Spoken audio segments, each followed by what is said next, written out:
Test, just checking. We're gonna get started in about 2-3 more minutes. And I promise you, we are going to be handing out tomatoes for all of you for your use. So, you know what? I will even clean it up. Yeah, we'll get started here in just a few minutes.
Anybody here want to hear a science joke?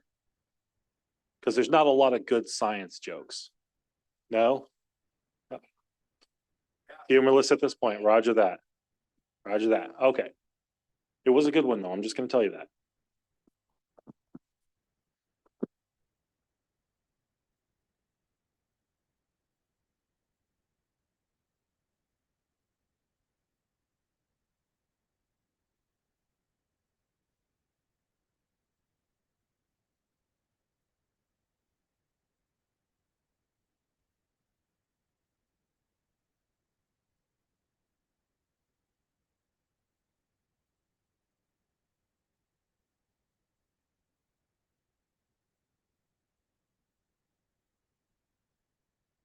All right, I think we got enough people here.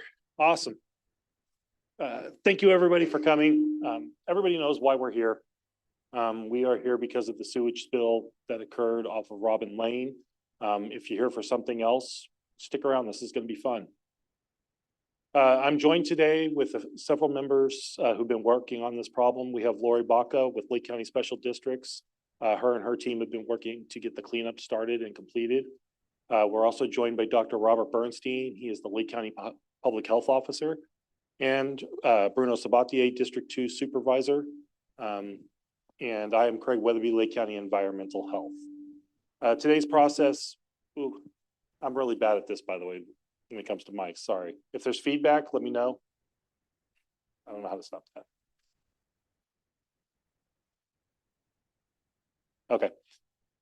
So what we're going to focus on today is we're going to talk about the things that we know. We do know the spill. We know the impact that has been impacted on your families, your homes. We know that this has not gone well. And no amount of apologies is going to fix that. Our goal is to move this forward. We want to get people back into their home properly and into a safe home and not just, walk away from it. So that's what we're going to focus on in today's meeting. We'll start with Lori. She's going to give a background of how this incident came about and what has been done up to this point in terms of fixing the spill itself. I will then talk about the aquifer and the water situation, because that's really where the danger is at the moment. And then Dr. Bernstein will also be talking a little bit about the hazards you might face and some of the medical issues that could come about from sewage exposures. We will be answering questions from the public. If you do have questions, there are folks who will be going around. They will provide you a sheet that you can write your question down on. Just put it up in the air. Somebody will come around and collect it and get it up to the panel for us to answer those questions. All right. So, ladies and gentlemen, Lori Baca, Lake County Special Districts. Thank you. All right. I'm just gonna start with the facts that I know and try to answer everything that I possibly can, so. So we were notified early Sunday morning, approximately around 7:30 a.m. That there was a sewer running down the street. So our staff, our standby staff was notified. They showed up on the scene, and that's when they realized it was a 16-inch force main that runs down Robin. That was the starting point. Let's see. I know we did have some crew members on site right away. When I showed up, it was about 8:20, 8:30 a.m.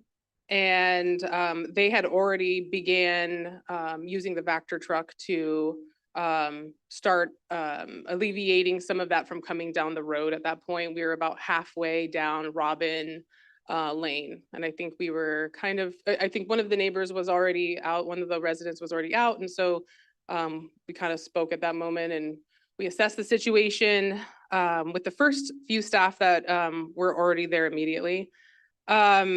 We started to lay out some wattles. Again, we had the Vector truck immediately on scene, and they began to trying to kind of alleviate it from going any farther down Robin. So once we started getting more of our staff on the scene, we did notice that the spill was kind of coming down and diverting towards, kind of through a property. And in order to alleviate it from spilling into the nearest drainage ditch, we utilized one of the residents out there, a property owner, and he helped dam it up to keep it from flowing as much as it was going into the creek, or at that point towards the creek, sorry. Let's see. So I know that there's a lot of residents here. I see some familiar faces. And I just want to, first, I want to follow up with what Craig said. This is not a situation that any of us want to be in. We hate these calls. We don't want to get these calls, especially to this severity. Myself, I've never been in this, this large of a situation. But I do want to make sure that you guys know that our staff, we had all staff on hand. We had staff from different service areas. We had everybody rotating, as much as possible, as much as we could work somebody, they were working. We even had our admin staff there on the ground. So as we were kind of hitting it in the front line when this first started, the rest of the crew showed up. We immediately called Vector trucks in to start working their way down down Robin. Each side of Robin. So we immediately called in Vector trucks to work on each side of Robin to alleviate that spill from going any farther down the street at that time. While the rest of the crew went to find the source of where we can shut it off, the valve. So when they began working on that, the valve failed. It's a 16-inch valve, and my crew here that's with me can kind of give more detail as we go if needed, but that valve failed. And we had to utilize and call a company out of the area to come and assist us with doing a hot tap to put in a new valve. That company was already in the middle of a job at that time. They gave us an ETA of when they would be on the scene. And unfortunately, they were pretty far out. So at that point in time, we had to just keep utilizing the back trucks as much as possible. We called in more. We had about 10 different pumper truck companies, all the way from local to Ukiah, Napa, Vallejo, I believe. We had far and wide, our office was calling and getting them in as much as possible. And I know you guys have all seen them, you've heard them, they've been in your ear the last 4 days. So I know that we're sick of hearing trucks. So as we're getting these Vector trucks in and we're waiting for the ETA of the company to come in to do the hot tap, we are also setting up our Vector trucks at our other lift station to also alleviate that spill, to make sure that that lift station was able to keep up with everything, and make sure that we didn't have an incident over there by Burns Valley. That's where that lift station was. So I'm sure a lot of you saw a lot of Vector trucks there. So we had the big tanker station there. Smaller trucks were able to come in and out of the area to kind of keep working the area to get up as much as possible. So while we were doing that, we also immediately were setting out wattles, getting wattles in at each driveway as much as possible, trying to kind of keep it from going into people's properties. And at first I know that, that seems like a really good attempt, but as we all know, that the amount was just wattles, as many wattles as we could get was just not enough. And, we probably bought out Mendo Mill at every end of the lake. So, and obviously what we had in stock ourselves. Sandbags as well. We were continuously filling up sandbags, stationing them at places that were important near Pamela. So as we diverted that spill, there was some that was still spilling out into Pamela between your guys' properties. I mean, I'm sure you know. That was making its way across to the drainage ditch over on Pamela. So that was our priority, was staging there, setting up wattles, setting up sandbags as high as possible, and getting pumper trucks and Vector trucks that could fit in and out as much as possible to keep it from running into that drainage ditch. So moving forward, the time that we we're expecting that team coming from out of town to put in that valve, that hot tap and that valve, they informed us they were not going to make it that night. So at that point, we had to pivot and we had to continue with our Vector trucks and continue working through the night, as you guys all saw us out there and heard, I'm sure. And we had to just continuously pump 24/7. That team did inform us that they were flying out the part and that they would be there first thing in the morning. So first thing, the next morning, they were on scene. Like they said, they were already dressed, ready to go, getting ready to install this 16-inch valve. It is a long process. Their ETA to install one of these valves was 8 hours. They got it done a lot quicker than the 8 hours because they knew the situation that we were in. So we did get that valve installed. In order to now turn that valve off to alleviate the spill, we had to turn another valve on down at lift station 1, which is by Safeway, Burns Valley. While the crew was working on that valve failed.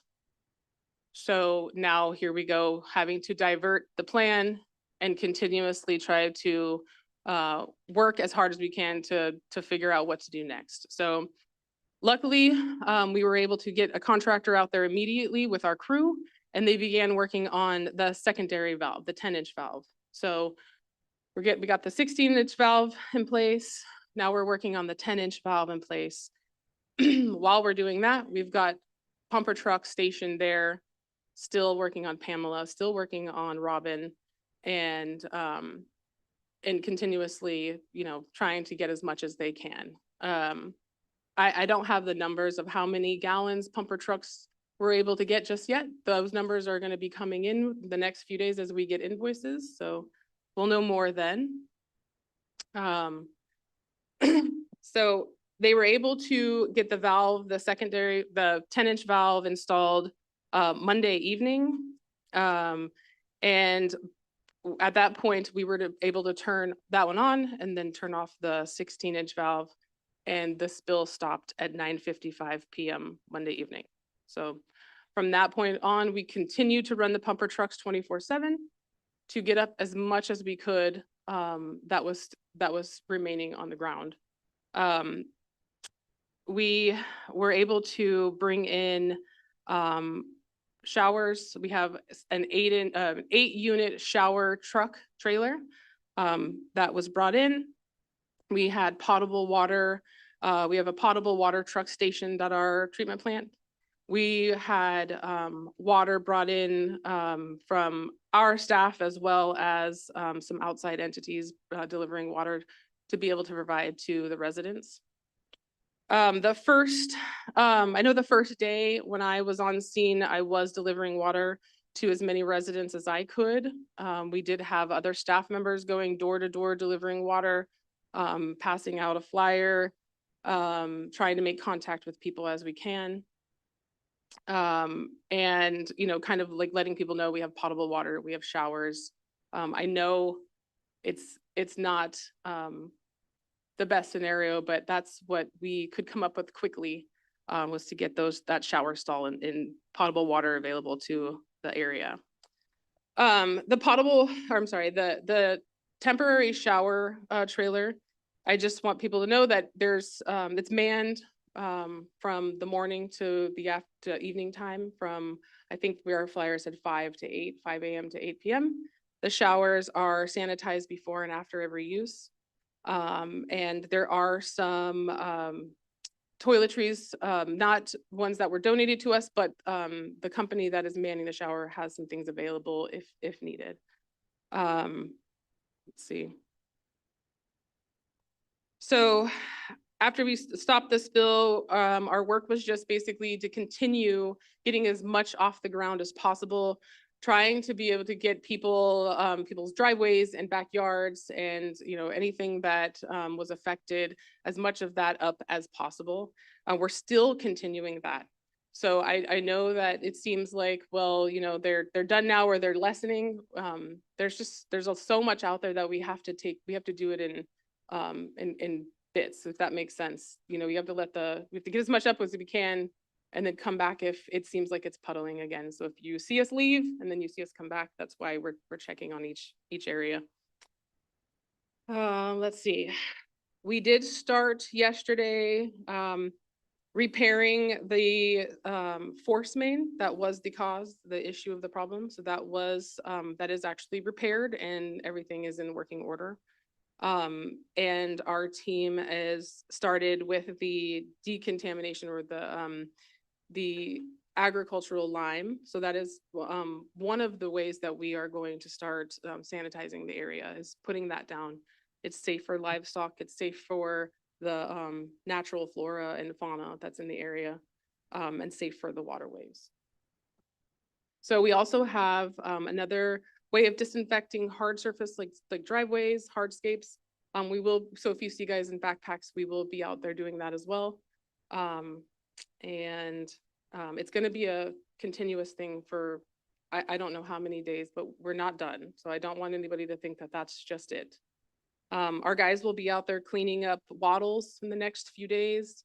We're still going to be out there with Vector trucks. We're still going to be out there, decontaminating the area. So you will still be seeing us out there. I do want to mention that we have around the clock monitoring. We do have staff that will, even though it's not the full staff that we had the first few days, we do still have staff that's going to be working the night shift, checking the area to make sure everything is under control. If any issues pop up, then we will definitely call more staff out. Let's see. In the meantime, if you need water delivered to you, please call the office. They are directing that information to us directly, and then we are sending our staff out to deliver either water for your animals, water for your tanks. If you have a separate holding tank, we do have that ability now to do that, and water for yourselves. And I know that it doesn't seem like enough, and I completely understand that. But I want you to know that we are trying our best. The best may not be the best, but this is what we're working with as we go. And like Craig said, this is not something that we, at least I, in my time being here, have had to deal with on this level. So we do have Red Cross providing resources. They also ran into an issue, their delivery truck, something happened with the delivery truck, so they weren't able to make it when we thought they were gonna be here. They should be on scene tomorrow with a representative to be able to pass out more resources, and that'll be in the afternoon. And that was updated to me recently.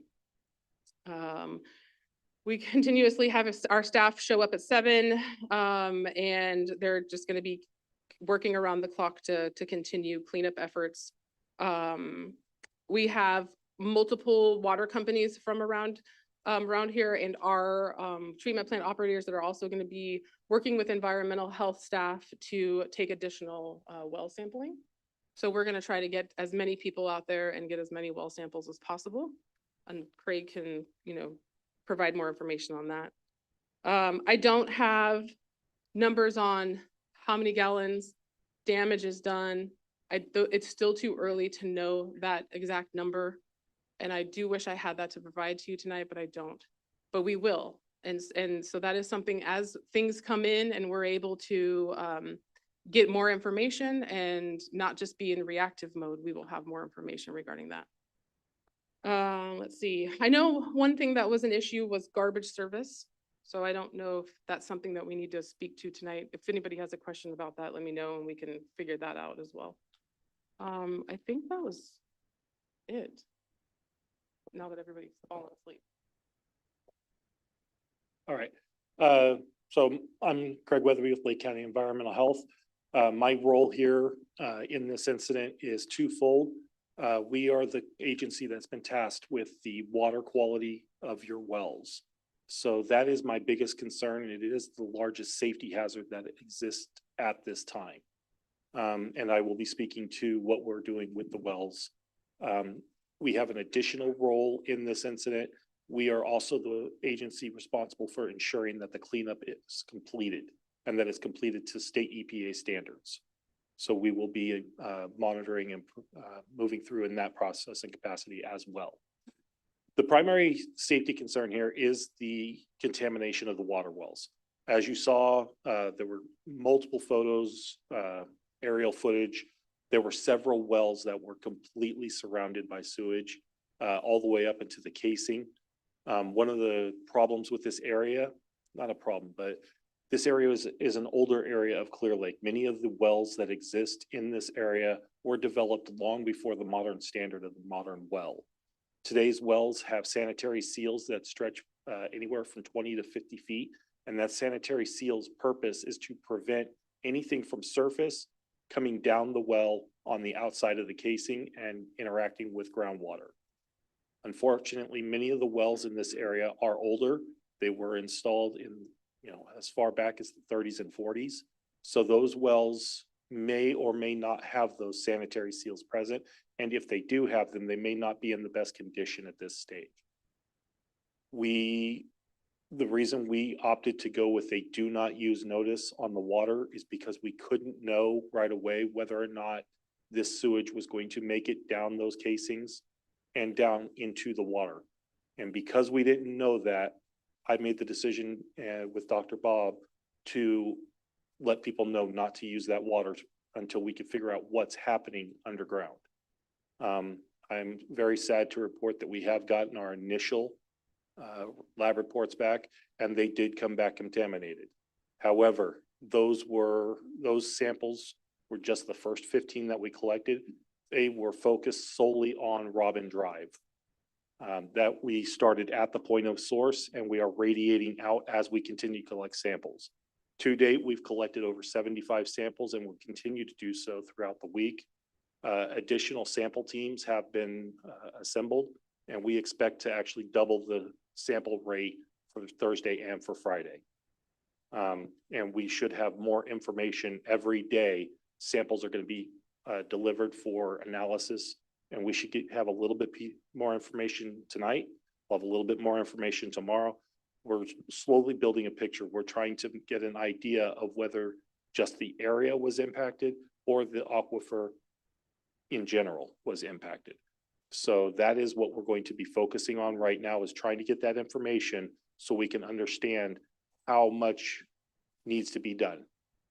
And Yeah, so that's where we're at on the water sampling. Actually, I'll take that question because it's probably important. Okay, perfect. Good. Yes. So right now, we are focusing in the area of operation. The area of operation is Robin Lane and Pamela between Pond and Rumsey. Thank you. I keep forgetting Rumsey. That is the area of operation. That's where we're focused at the moment. However, today's sample collection, we stretched outside west to Gardner. So west, yeah, west to Gardner, east up to Old Highway 53, and then south of Rumsey. So we are slowly radiating away from the source point in order to grow that knowledge of how much of this area is impacted. There is some encouraging news in the data, but not yet anything confirmed. We're waiting for a second confirmation so we can see if those levels are staying the same or if they're getting lower. If they're getting lower, then that's indicative that maybe the contaminant is done and it's no longer has a source. But we won't know that until we look at the data and let the samples give us the information we need. We don't want to conjecture. And at this time, I am not lifting the do not use notice because again, I don't believe it's safe yet. So that's why we have done what we've done. I'll come to these in just a second. All right. Actually, you know what? Never mind. Dr. Bob, I'm going to come back to these questions. You want to talk for a few seconds? Okay.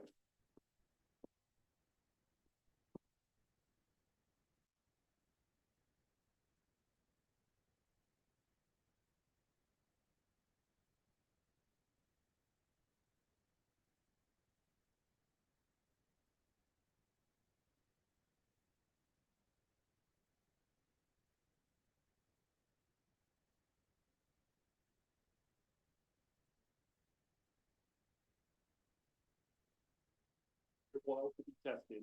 Your well will be tested. We just right now focusing on, you know,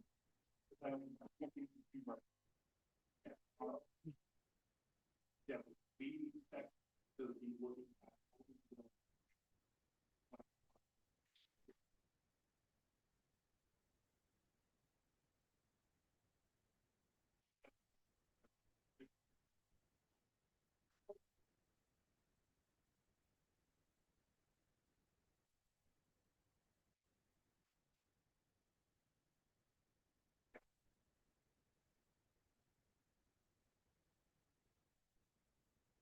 Go ahead, Dr. Bob. We'll come back to these questions. Thank you. So I'm speaking as your Lake County Health Officer, Public Health Officer, and also as a dad of triplets. So I'm glad that the families have come here with their children because I share your concern about this incident. And I want to just say that Lake County Health Services is issuing the following health recommendations for residents who have been impacted by the 2026 Robin Lane sewer spill in Clear Lake. Residents who live in the area south of Pond Road, north of Rumsey Road, east of Pamela Lane, and west of Robin Lane, and who rely on private drinking water wells are advised to take the following actions to protect their health and safety. Residents are advised to temporarily relocate until their private well is deemed safe for use by me acting as your public health officer. Affected residents may first contact your homeowner's insurance provider to inquire about coverage for temporary lodging under your policy. Residents may also contact Lake County Special Districts at 707-263-0119. 707-263-0119 for additional assistance and guidance. Residents in the impacted area that I just described who have children under the age of 5, who live with adults over the age of 60 or who are adults over the age of 60, individuals with open wounds, and individuals with severe respiratory conditions or compromised immune systems or an active illness are strongly encouraged to temporarily relocate until water safety has been confirmed. Residents who choose to remain in their homes are strongly advised to contact special districts to ensure access to an adequate supply of safe water.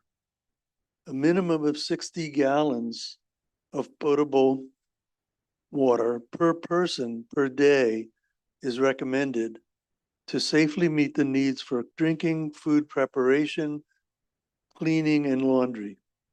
All residents in this area should take additional precautions to thoroughly clean and disinfect any surfaces, materials, or household items that may have come in contact with private well water beginning on Sunday morning around 7 o'clock. Lake County Health Services continues to work closely with special districts and other partner agencies to monitor conditions, support the impacted residents, and ensure that public health protections remain in place. Additional updates will be provided as more information becomes available, and this will be done in a variety of different ways through the public media and by contact with the health department or special services. Thank you for coming. We're gonna ask questions at the end. Let's keep going and then we'll go ahead and do that. So I know you guys received notice that this was happening tonight, and I really appreciate to see a full room, and obviously that's because you guys are really concerned. Our system upended your guys' lives, and I'm hating the situation that we're all dealing with, and I'm sure you're hating it even more than I am. That's part of my responsibility, is not to let these things happen. And unfortunately, it happens, and it happened under my watch, and I hate these situations. So my job is to try to do what I can so that you are as comfortable as possible, no matter how shitty it is. And I'm sorry, I apologize for the children. I know from experiences with all the fires we've had, what we all want and what we all typically look for. Most of us don't want to leave our homes, right? Obviously, there's a problem. The water table has an issue that we need to better understand. You're all accessing that water table. There's no water out there. There's not even any sewer out there, but yet the sewer is what is creating this problem. So every individual property is going to be kind of a unique scenario. If you choose to stay at home, if you have the ability to take water and we can deliver water to you, and that water can help you take a shower, help you cook, help you drink water, we want to provide potable water, then let's have a conversation and let's figure out how we can do that for you so that you can be as comfortable as we can make it now. If you don't have that ability, again, the advice is that we think you should relocate. I am going to place some money to the side that the county has provided me so that we can help you get into that relocation. I don't know how long that money's going to last. I might have to ask for more money, and I'm not sure that I'm going to have the support. But I know that I've been asking since day one that you guys need to be given what you deserve, because this is our creation. Nobody wanted it to explode, but this is our system. It's our responsibility, and we need to take it seriously. So each individual will have to make that choice. Can you stay home? Can you receive delivery of water? We want to help you with that. If you can't, please communicate with us so we can figure out how we can best help you so that under these circumstances, we can keep you safe. We don't know how long this is going to be. I sure hope it will not be long, but I'm going to be real with you. It might take some time. It's not going to be tomorrow. This is, I wish I could do an analogy to a fire, but we've been back in our homes 2 days after a fire, sometimes a day after a fire. I don't think this is the scenario that we have. I hope I'm wrong. But we're going to be doing a whole lot more testing. The state is here to do the testing, to help us do as much as we can to better understand just how far it's gone and just how much worse it might get, because it might still be seeping down the soil columns into the water table. So we want to keep track because we want to know when it's safe for you guys to enjoy your homes the way that you were enjoying it before Sunday morning. And so the options are meager, and I wish there was more options. But I expect to have a conversation, at least one of us have a conversation with all of you to figure out what you feel is the best choice for you, your family, so that we can make sure that we can provide the best outcomes for this really horrible situation that you guys have been thrown into. I wish I could wave a magic wand and change it, but we are trying our best to take the responsibility on our shoulders and provide what we can. Staff doesn't want this to happen. They didn't want these pipes to blow. They worked their butts off to try to shut it off. Unfortunately, it's very frustrating when everything seems to fail. It was just horrible the way it went down. Please talk to me. I have business cards. My cell phone is on the business cards. I'm probably going to run out of business cards, so please take a picture of my business card or write it in your phone. Again, we need to connect you to what is best for you, because we need to do what we need to do for you guys. I really appreciate seeing how many people are here. It saddens me how many people are impacted by what has happened, but we have to do right by what you guys are dealing with. So if you have any questions, I think now we're ready for questions. Okay. That aren't written down. I'm going to address one question in particular because it seems to be repeated in every single page. And that has to do with the maintenance of the system in general. And the answer to that is there is a maintenance schedule, and that maintenance schedule can be made available to you. We will get this to the tech, so they will actually contact you and talk to you about the maintenance of the system. It is also will be made available publicly. At least I believe it will. Yeah, there's a lot of questions asking how often is the valve maintained? How often? We don't have those logs in front of us, but we will get that information. We hear what you're asking and we will get that information. Yes, ma'am.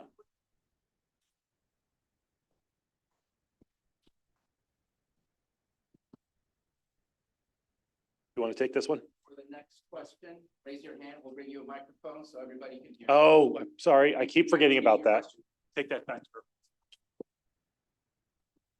In regards to us being able to have transparency and see what the maintenance schedules are, is that going to be something we're going to see going forward? Or are we going to see backlog maintenance or lack of maintenance going back to 20 years ago when this happened on the exact same area, the exact same street? Can I get your first name? So what I will say is this. We don't have the information here today at this moment. Do we need to do better? Yes, 100%. And so transparency, putting out there what we're working on, what we've done for the year, giving you a report, maybe quarterly, letting you know that we're doing better is definitely something we need to do, because what you don't see, when you finally see it, it's the worst thing that you've ever seen. And so we tend to forget what exists under our roads, and it's actually really scary to think about what's under our roads and how old some of this infrastructure is. So yes, we need to do better. Did you want me to go? Yeah. Take your time. I'm not involved in this spill. However, back in June, there was a spill at my mobile home park. It was off of Cache Creek. And I didn't know, I was walking out of my trailer backwards to keep my dog in. I was getting ready to go somewhere. I had on canvas tennis shoes. I had kittens at the time, so I was kind of scratched up.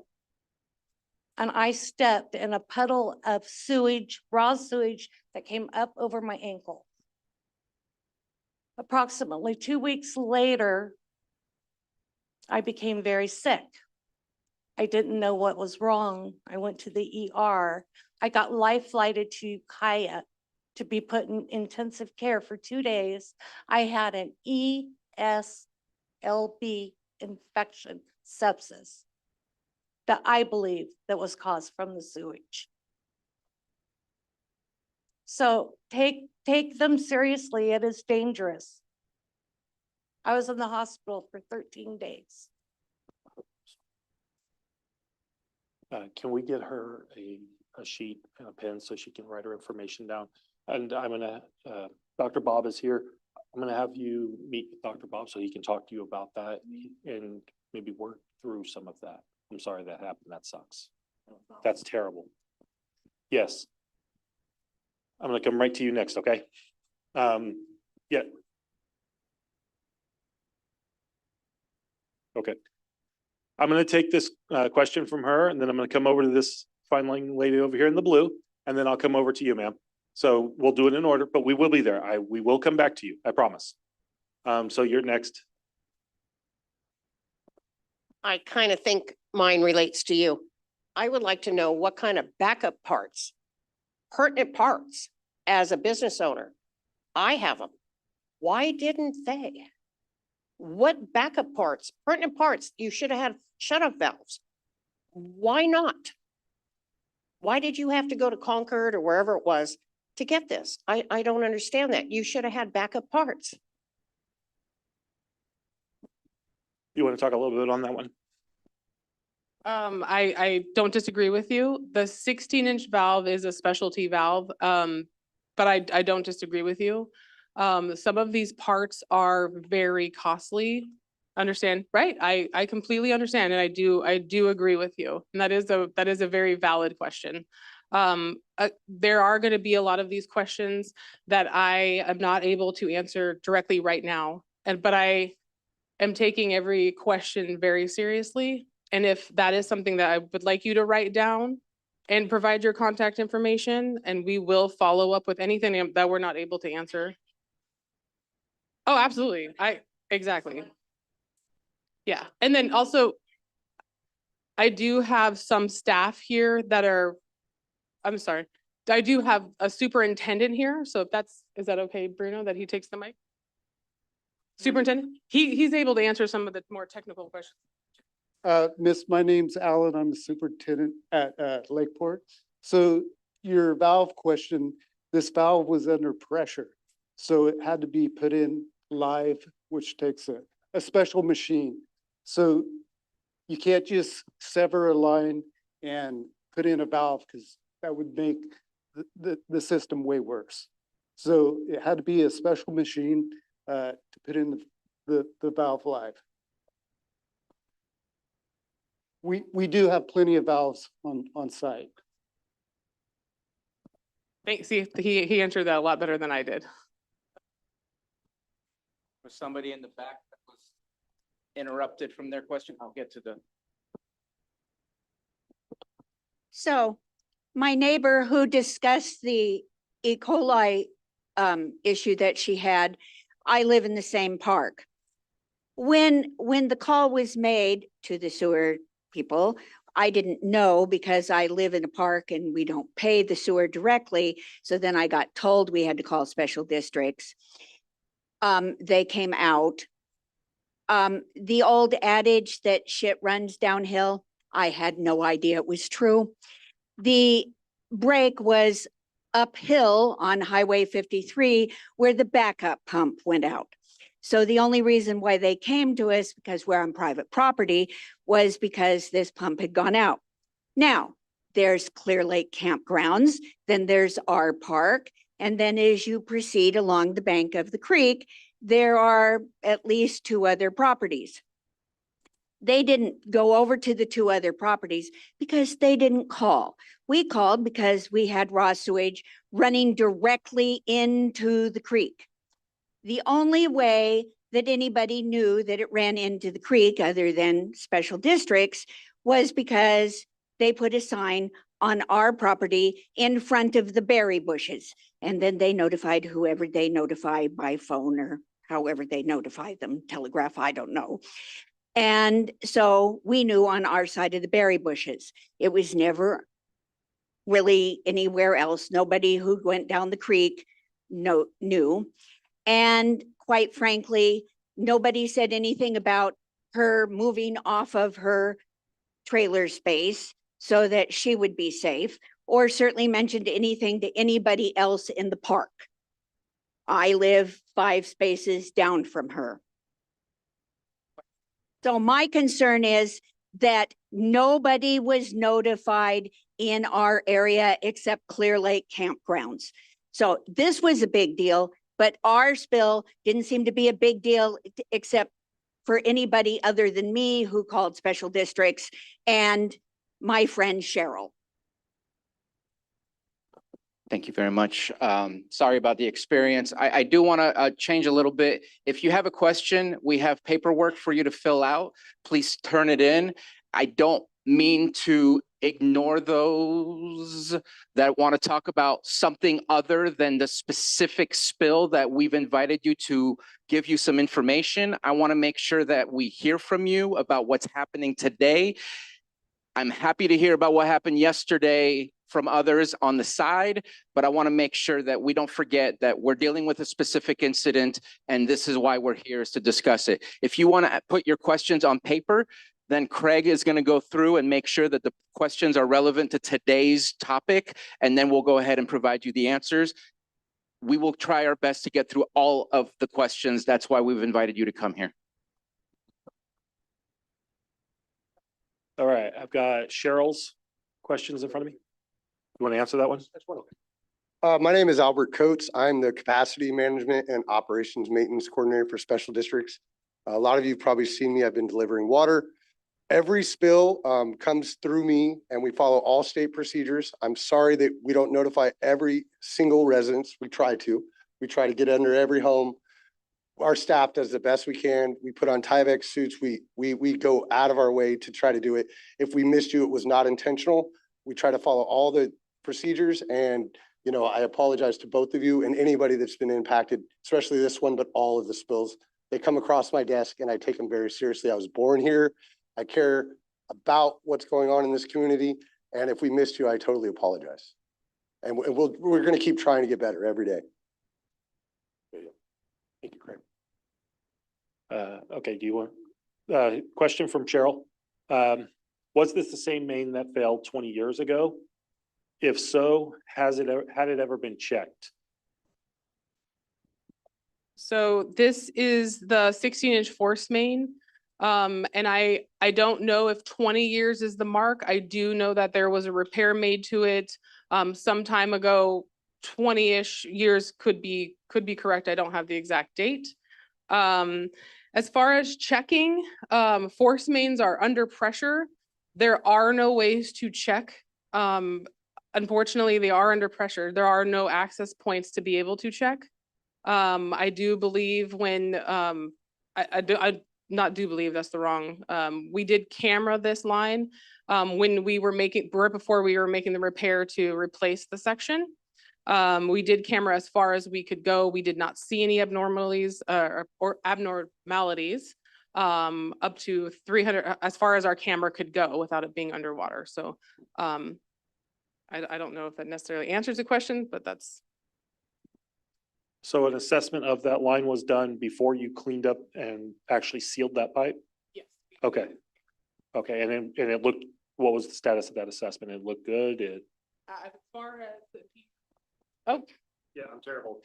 So again, Albert is going to come up and answer that. He is the one who runs that camera. Could you please?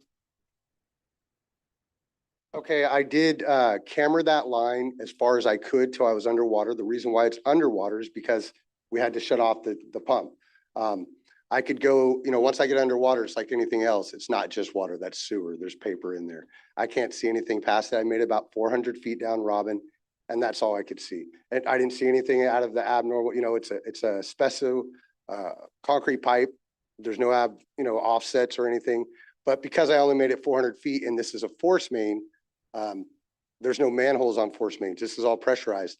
For us to dewater it, we would have had to probably suck out another 1 million gallons at the pump station at Safeway and wait another 6 hours till we repaired it. So we were just trying to get in there and see if we saw anything that was real close that may have been severed, but I did not see anything that was out of the normal.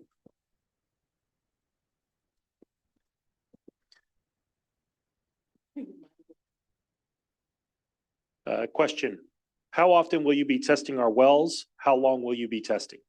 This is actually a bigger question than just that, but that's good. It's an outstanding question. Thank you for asking it. Yes, we will be testing your wells. We will test any well of anybody who wants their well tested. We will not be going onto your property and testing your well unless you provide consent for us to do so. What that means is that we will not trespass onto your property. We will not go and sample your well unless you want that done. If you want to consent and allow us to go do that sample, please contact Lake County Special Districts or Lake County Environmental Health, and we will put you on our list and get a sampler out there. We are doing our very best to accommodate people's times. We know that your time is important to you. You're busy, you have kids to take to school, you have jobs to go to. We will do our best to be there when you are there, if that's what you want. If you want to make it so that we can just access your hose bib, we'll do it from that with or without you there, if you provide consent for that. How long will we be monitoring your wells? I am currently putting together a long-term plan and by long-term, I mean 1 month or longer, that we will be continuously monitoring this area to better understand the nature of the contaminant and how long that contaminant is present. We will not just be taking one sample and walking away. This is something that we'll be looking at for some time. How long to get the lab? Lab results have a 24-hour lag time. So samples that we took on Monday, we received the results for those on Tuesday evening, and then each day following. Okay, outstanding question. Yes. We will be receiving lab results for Pamela this evening. That was where we are expecting. I have not received them yet. You are not being charged for any of this. This is covered under the emergency declaration. It's part of why we declared it, so that we can open up funds for this process. You can test same well multiple times, not the same day. Yeah. In fact, I would expect to test several wells multiple times. Once I have the initial data of all the wells, we will then actually look at them in a more strategic manner, and we will be selecting wells based on their proximity to the original release, and we will be continuously monitoring on those. We will be using wells that are specifically designed for monitoring as much as possible, but we may be reaching out to local residents to see if they're willing to keep their well available to us for the long-term monitoring of this well. Additionally, a hit on a well right now, if we get a hot on somebody's well, and when I say hot, I'm looking for total coliform and E. coli. Those are our indicators. If we get a hot today, that doesn't mean that you'll be hot tomorrow. We are going to be looking at the series of wells. We will be doing a sanitation of the well itself, and then we will retake the sample afterwards in order to take one more variable away, which is the well itself being contaminated. We want to see the water in the aquifer independent of the well. So we have a little bit of work to do, but it takes time to get to that stage. So we will be testing, some wells will be tested a dozen times. Some wells will only be tested twice. Is that everybody okay with that? Cool. All right. 1 second, let me get a mic over to you. I got to pick the next question.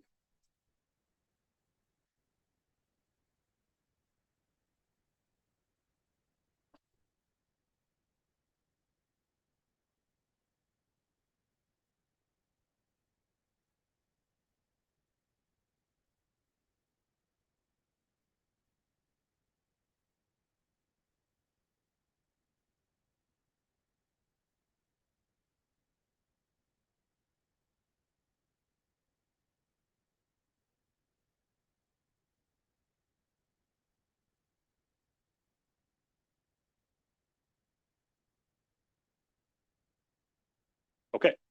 Yes, we have already received the test for the samples that we collected on Monday. They have not yet been disseminated out to the property owners.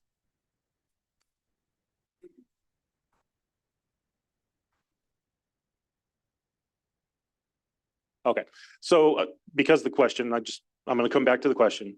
What he was asking is, how long is these turnarounds and how will people be contacted and notified of their test results and why haven't they been? Is that a good summarization? Okay. 24-hour lag time, right? You get the results the next day, usually in the evening. That's when we receive them from the lab that we are using. And no, homeowners have not yet been given their lab results, not because we're hiding them or holding on to them, but because I myself haven't actually called the homeowners to do so. And that will be happening after I'm done with the meeting. I'll be calling people for the Monday's results. We will get caught back up. We are just now getting into the groove of how to do this process. We don't have this on tap. We've got to learn too. And my team is awesome. They're doing a great job. They're working their butts off. But it takes us time to get these things processed. I'm sorry for the delay, but we will get it done. Okay. Yeah. We gotta go with what's written or else. We're gonna go with questions that are written. Please write your question and we will get to the question, or else you're just getting in front of everyone else. Everybody wants to know the answer to their question as well, and we're not denying your question.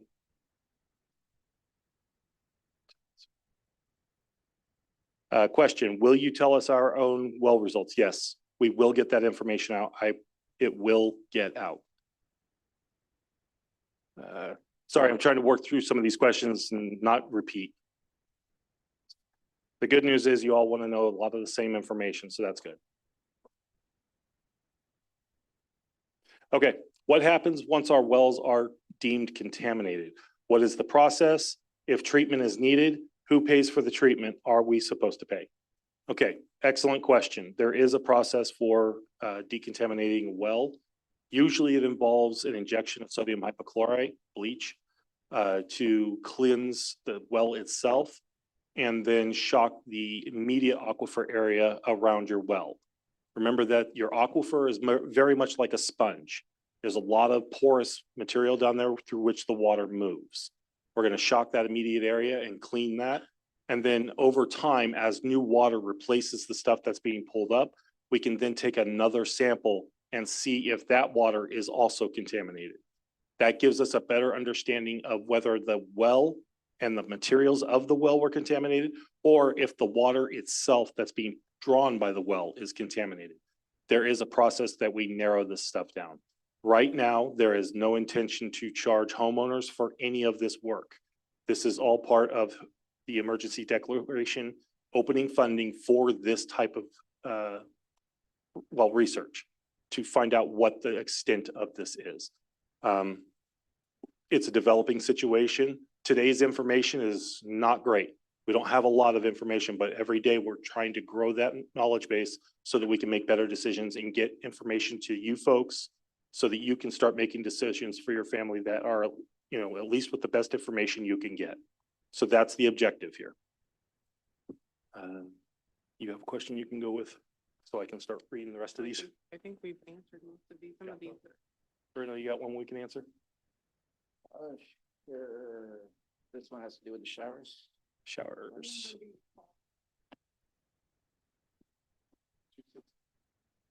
Please make sure to say the number again.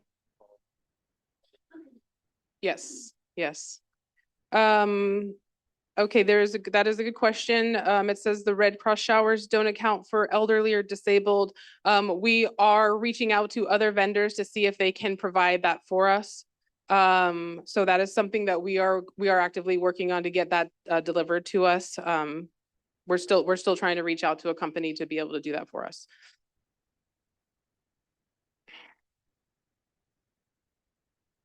I think that was on this one.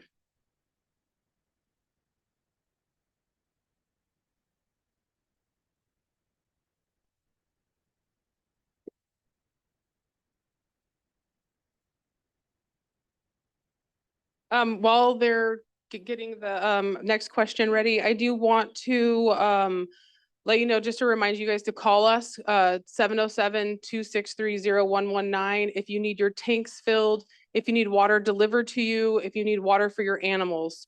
If you have questions about the showers or the potable water, or any additional resources that may be coming available to you that we will be able to provide you at our site, please call our office and they will get your information and they will route it to the right person and we will get somebody there to bring that to you. We have the animal controls water buffalo at our site, so we're able to roll that out when needed.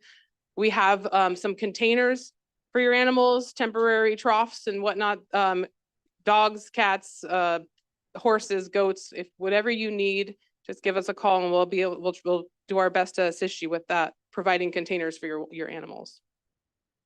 Also, I want to just do a quick thank you to the local water companies. They also have, the Highlands Water Company has a potable water station. I believe that's located on Lakeshore. In case, and that is another option. I just wanted to let that be known.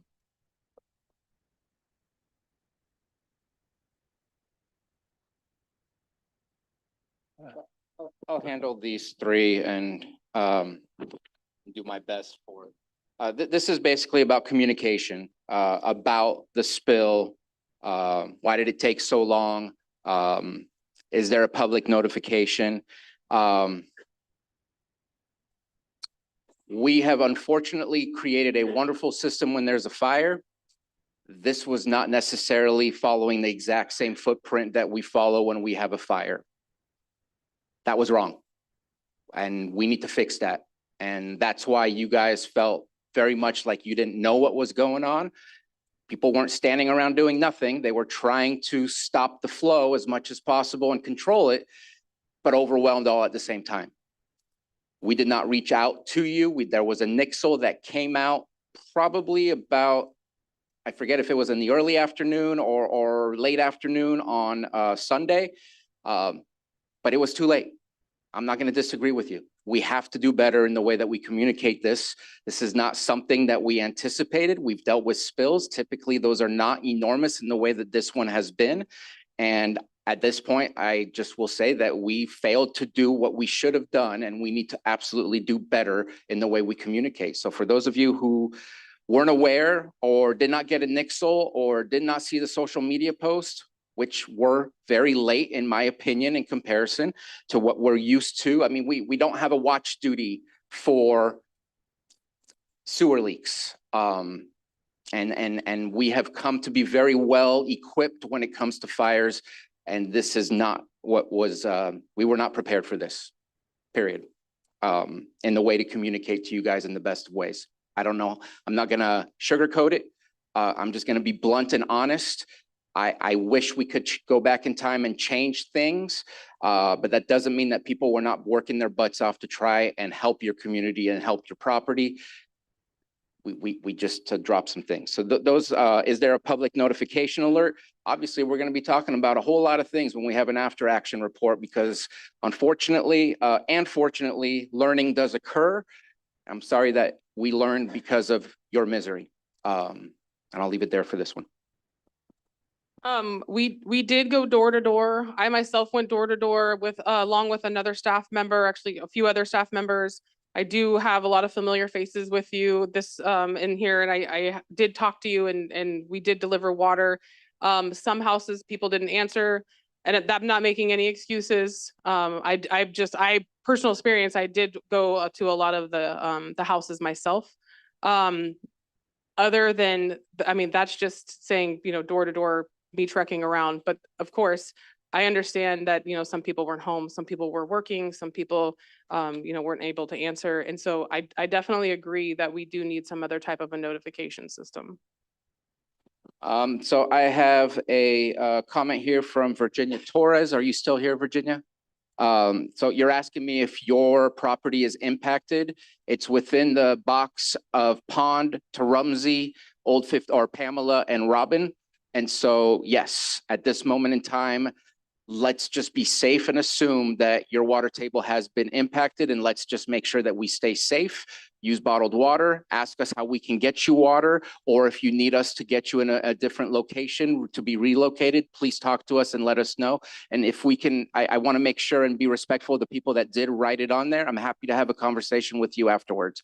Or if you want to write another question to continue from there. We just heard that, yes, we will be providing well results from Craig, so we will make sure and be doing those things. And they'd like to see sand and gravel poured over the spill area. The spill areas has been, I want to say not mostly, almost entirely taken care of as far as what is there. I know that there are, some people told us to stop vacuuming because those are naturally occurring ponds. Am I correct on that? And so there are some areas that seem to be refilling, whether that's being refilled with effluent or whether it's being refilled with the natural flow of water. I'll let Lori respond.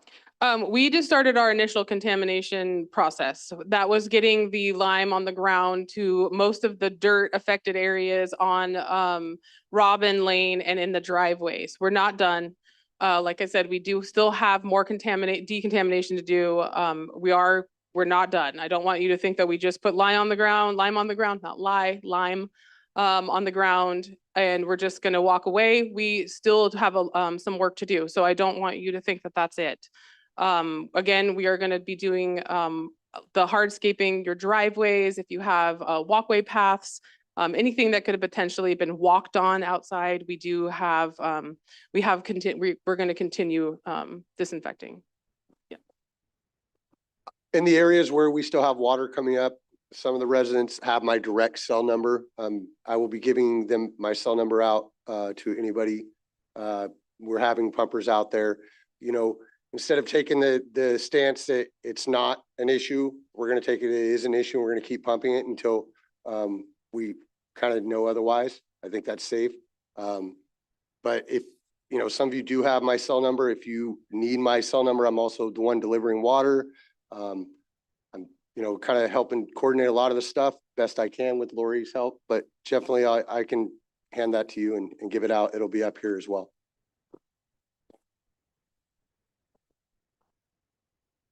I'll take the road. Hi, I'm Alan. I'm the city manager here. There's a couple of questions about resurfacing the roads, Robin and Pamela. Most of those, both of those roads are actually private streets. They're not public streets that are maintained by the city. There is a section on Pamela, like the kind of the bridge, and just past that has been maintained by the city and is considered a public street. So the city isn't going to be doing work on those private streets. It's considered a gift of public funds. I'll just step out though and say that I think you should expect the roads to be improved and graded back to the condition that they were previously, and that should be the obligation of Lake County Special Districts to make sure that that happens. And we haven't talked about that at this point. The focus has been more supporting them with stopping the spill and making sure that things are getting cleaned up. But I know that's a significant issue. And again, I think that's a request that needs to go to special districts. We'll certainly be making sure that we think, or that they know that we think that that should be done as well. Thank you. Just a clarification, I think I misspoke earlier. The showers that are out there are not the American Red Cross showers. They are a private company that was hired to bring those showers in. Apologies for misspeaking on that one. Question that is come up on almost every one of these pages. The efficacy of public water. So the Golden State Highlands Water Companies. The public water systems are not impacted by this release. Neither have any water wells in the area that they draw water from to the public water system. They do, however, draw water out of Clear Lake. Some of this sewage did in fact make it to Clear Lake, and they were notified of this. Their system is capable of addressing and handling the insurge of bacteria and sewage if that happens. It is, they are tested routinely, often, and those tests have come back negative. So the public water system has not been impacted by this. This is solely impacting the private wells of the people in the area. So that's that one there. So I have a question here about what happens once our wells are deemed contaminated, which we've kind of discussed that from the tests that we have. We have shown that there is some issues in the wells. What is the process? If treatment is needed, who pays for that? Are we supposed to pay?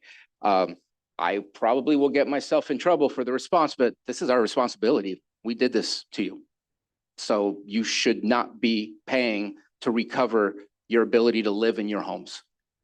We will work the best that we can to ensure that you can have safe drinking water. I do want to ask Craig, I don't mean to put you on the spot, but is there a potential that it never recovers? Is that possible, or does it just take time for it to go away? Wow. That's what, wow. Yes, that's possible. I think I just got a lot of people's attention. Yeah, that is entirely possible that this aquifer does not recover in any safe manner. I do not expect that to be the case. It would take some pretty extraordinary circumstances for that to happen. I have every expectation that even if this contamination continues for a long period, that it will recover over time.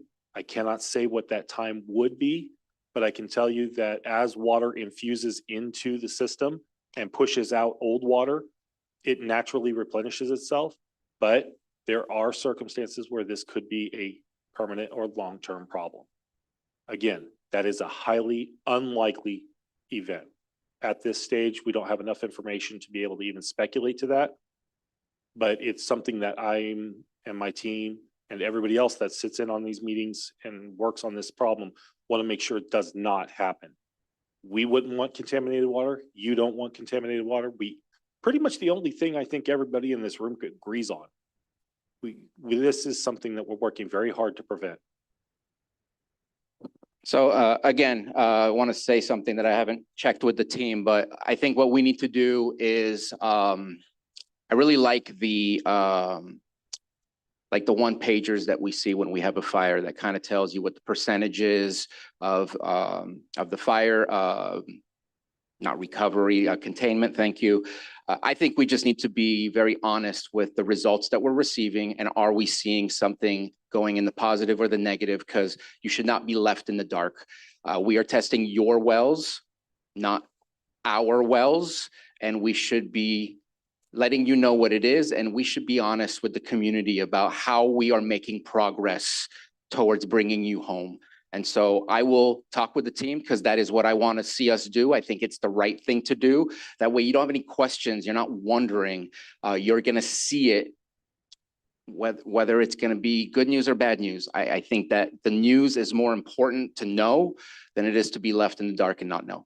And so we'll work on make sure that we do that.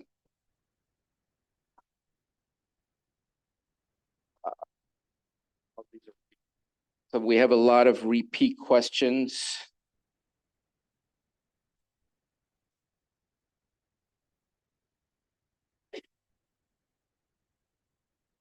So why have the driveways not been sprayed?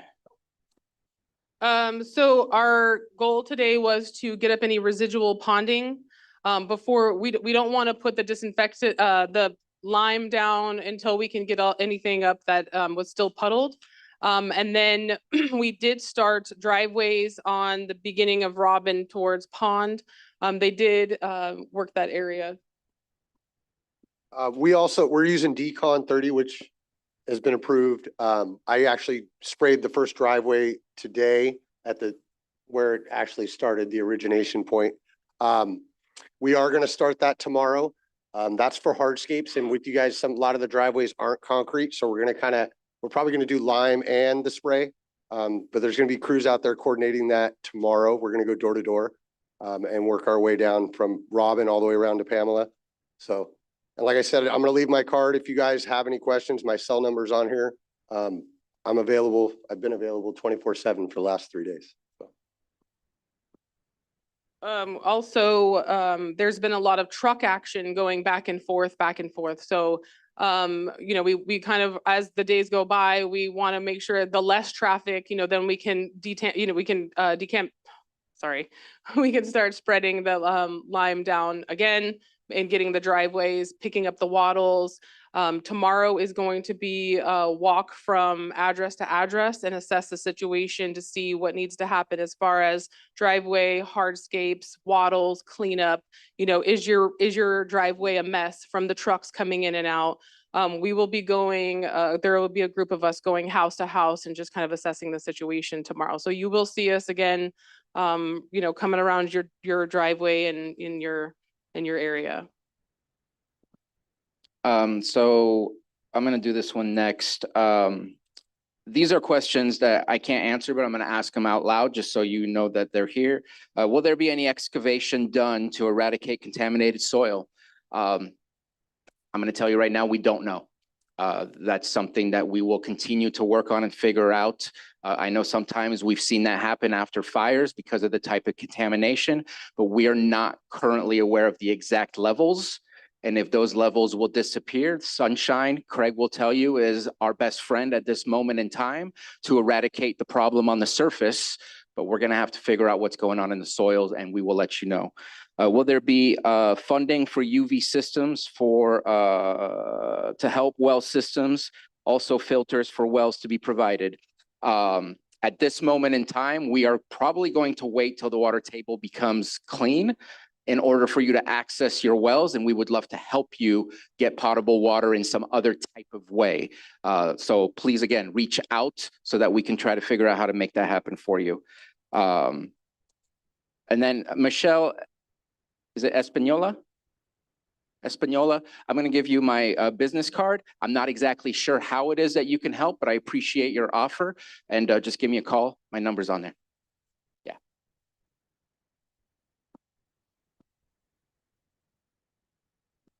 One of the questions that I've got a couple of them repeated, what direction does the aquifer flow?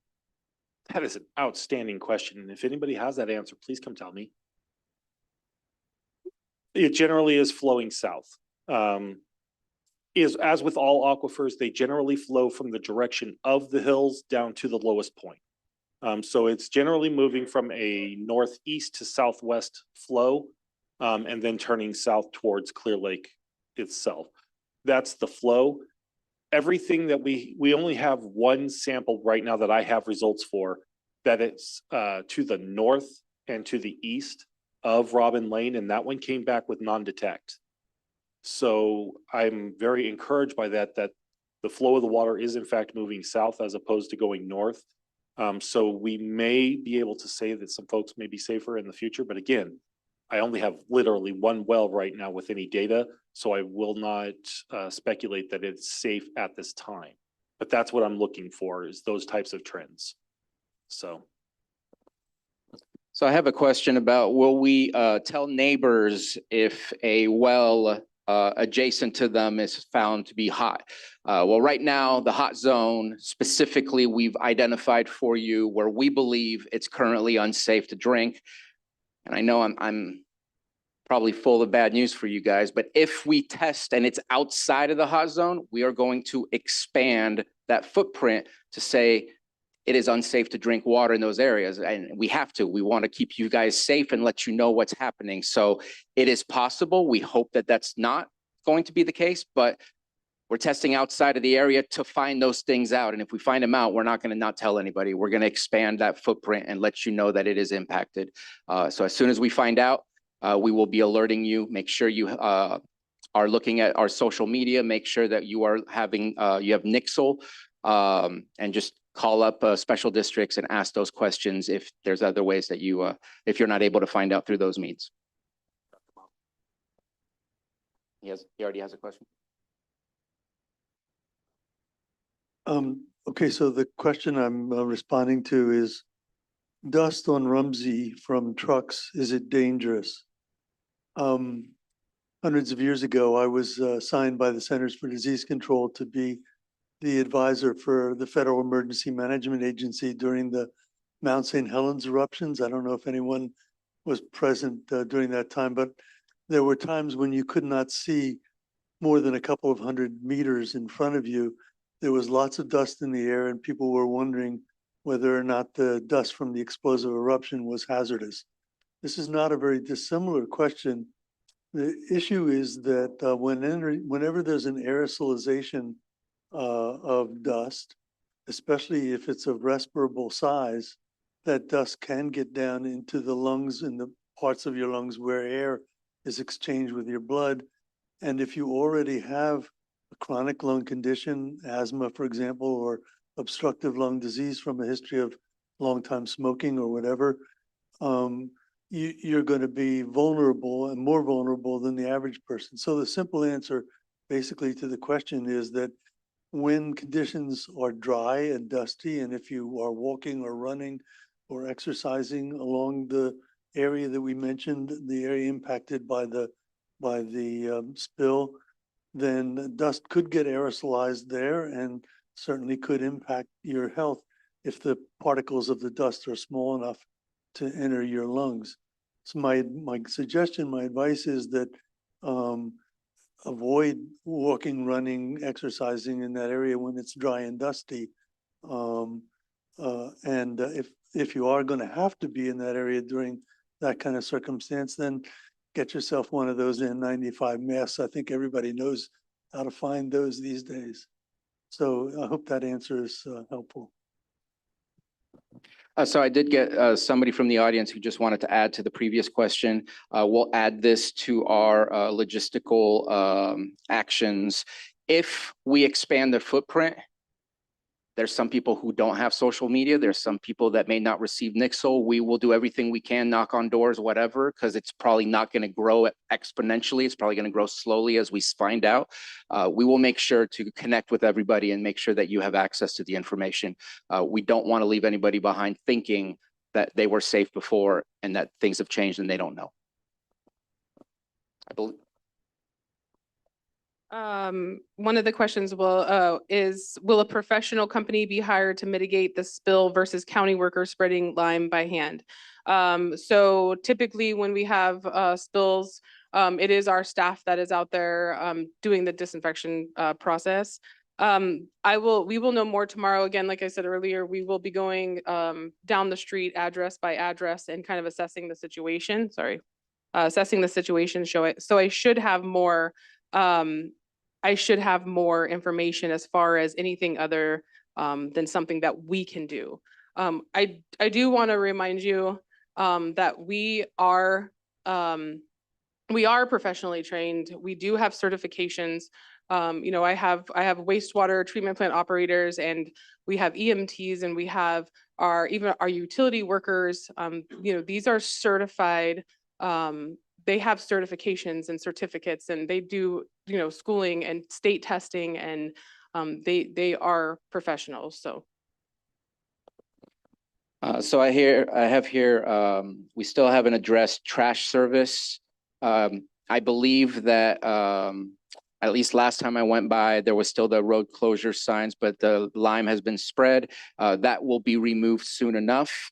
I don't have a timeline for that. I don't know if you have a timeline for that.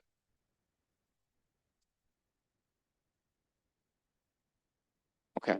And we'll call CNS Waste Solutions. We'll figure that out. But once the roads are open, then that's just back to normal. But we will have that conversation. We'll put out some information as soon as we can regarding that. The other part on how to wash clothing, we're gonna have to have a conversation. If you're in your house and you're receiving enough water because you're staying at home and you have the ability to get water from us, hopefully then that will provide the ability to function with a washer and a dryer. If you're not, then I think we just need to figure out in our team and see what's the best options that we have. I'm just going to be real. We have not had that conversation at this point in time. And for those who, how to function if folks cannot leave, like I said, every property, every person is going to be unique in what the needs are. We're definitely not dealing with this like we would a fire where we just basically open up a shelter and say, you can go over here. We feel a little bit more of a sense of responsibility in this situation. And so again, grab my card, call up special districts. Let's see how we can best provide you the comfort that you need. Everyone's going to be unique in what their needs are.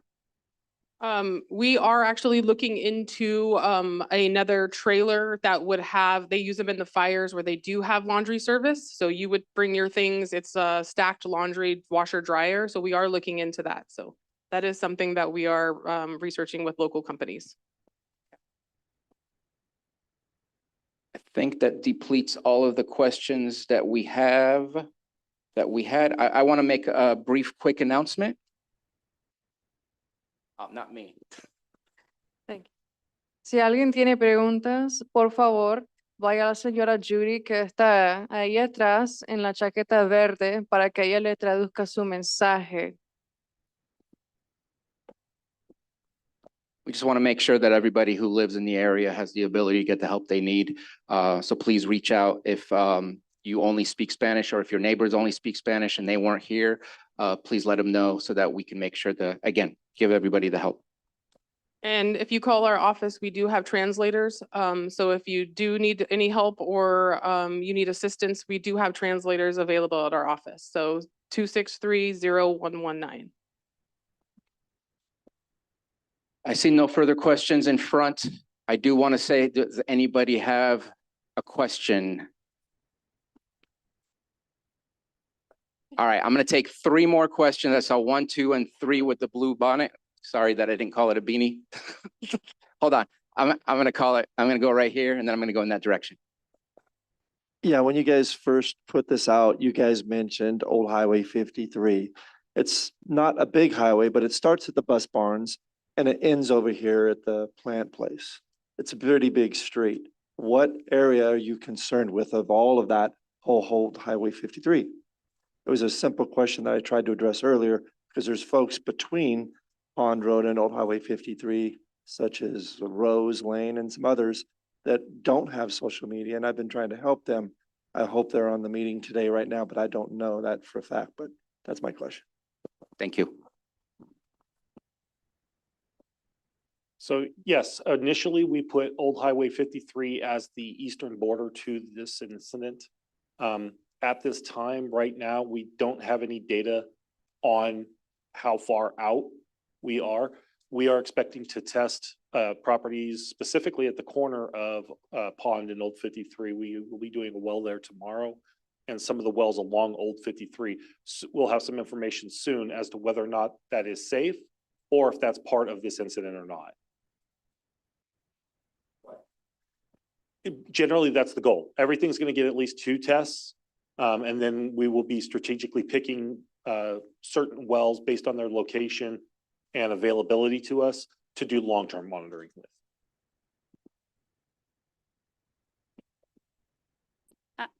So I have a unique situation. Me and my husband, we have a home childcare and that's our only income. We live on Robin Lane and we're closed. And we have no timeline. We can't pay our bills. We can't provide care for our families that we've had since they were infants. We don't know what to do. We don't have any answers. I don't have any answers for any of my parents. And we're probably gonna lose everything. So, what kind of answers can we get? You know, I've had somebody from the city call and they said that we can, you know, provide care at city or somewhere at City Hall. We can't do that. We're licensed at our home. And that's what our parents, you know, love about us is that we have a home-based daycare and that we're a second home. That's what we get all the time, that we're a second home to them. And we're not a center. It's just me and my husband and my family. I homeschool my older children. I'm with my 2-year-old. She does preschool every day. I provide preschool for my daycare kids. They're all my family and we're at a loss. And Thank you. I know that you have been brought up in discussions already. As you said, you had talked to somebody from the city. Let's continue that conversation.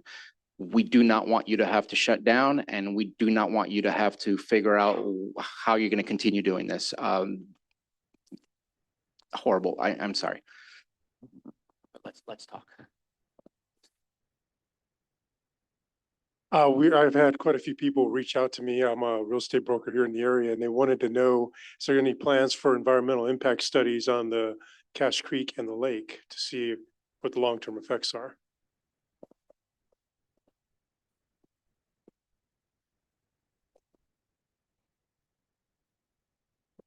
For this particular spill, the long-term impacts to the lake are expected to be negligible at this time. There was a release to the lake, but in terms of volume, it was actually fairly small compared to some spills from previous years. But we do actually have Lake County Water Resources. They have been tasked with following up with State Fish and Wildlife and state CDFW, who else? Basically, every state agency that talks about water, they will be working with them to actually look at that impact more closely.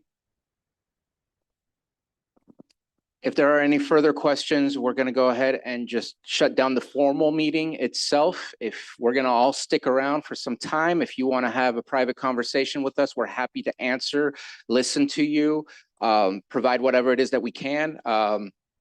Please make sure you have the number. Let's make sure we say the number again. Our office number is 707-263-0119.